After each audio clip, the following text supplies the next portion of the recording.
Center to talk to county mayor, head of the utility district, the head of the sheriff's department, the first responders, and the professionals that are executing the response here.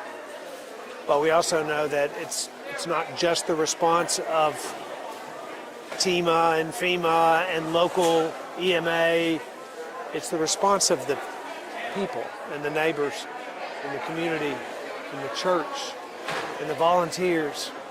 And it's inspiring to see hope intersect with tragedy, and the outcome is a good outcome for this community. There's a lot of work to do. There are a lot of challenges here.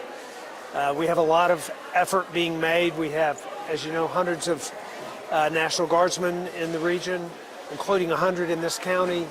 We have 400 TDOT workers that are scouring the region to repair roads, assess bridges.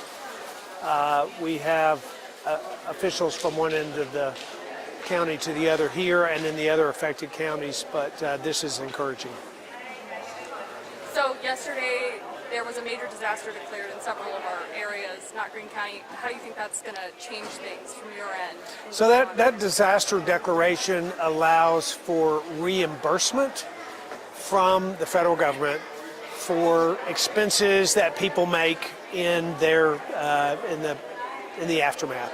So it is paperwork that impacts funding. It came quickly, and we were grateful for that. We asked for it quickly, which was important.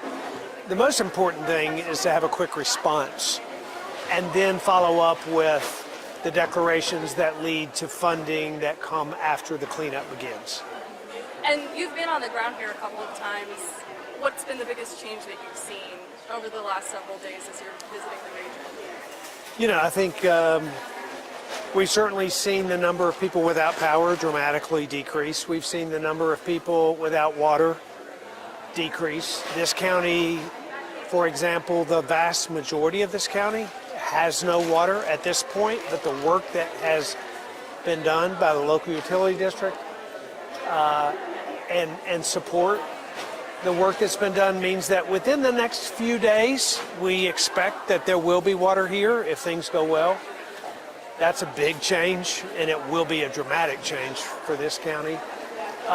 Sadly, we've seen, loss of life.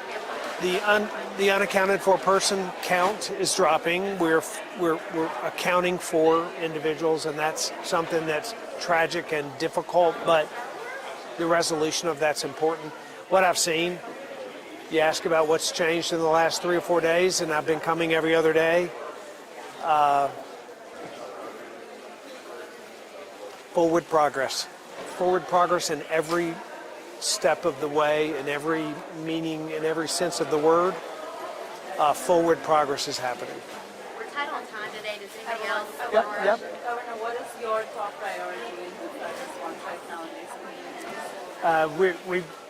We have agreed across all state departments that this is a survivor-centric response. Our top priority are those who have survived the tragedy that has befallen them, whether it is a lost family member, a lost home, the loss of water, the loss of employment, whether temporarily or permanent. They're survivors, and Tennesseans are survivors. But our response is survivor-centric, and that is our focus right now, is finding and making sure that everyone who has been impacted and has survived the outcome of this terrific storm on our state, that those survivors are finding their way to the supplies and the supports that are necessary for them to move forward. Governor, we saw in the briefing yesterday that obviously this is weighing heavy on you and so many officials. What does it feel like when you come and see the damage that you've seen so far? It's hard because you interact with people and you're reminded that these are real lives that are that have been lost. These are real families that are being affected in some ways for the rest of their lives. And when you talk face to face with people, you're affected and impacted by that. It's not something off in the distant in another place. These are real live people whose lives are being changed. So it inspires me. It inspires our team. I think you saw in the press briefing yesterday our team director becoming emotional, talking about how important it is that we serve these Tennesseans. Our team and the local teams here are inspired. We know these are real people. We know these are communities that are hurting. And we know that it is our job to have this survivor-centric response. And that's what's happening across the state. So there's been a lot of misinformation going on. So what would you like to say to just citizens of this state so people know what's really going on? I think what's most important is that the heart behind and the professionalism behind the agencies, whether it is the local sheriff's department, whether it is TEMA, whether it is FEMA, we care most about the survivors of this incident. And, be very cautious about misinformation. The government is not taking resources. If it doesn't seem to make sense, then it's probably not happening. I realize there's a lot of, and there's even foreign influence that's trying to impact the information that goes out to our people. The people in this state are wholeheartedly focused on the survivors in this state, and we'll continue to do that, and we will not pay attention to the misinformation. Thank y'all so much. Thank y'all for being out here today. Y'all be safe. Yep.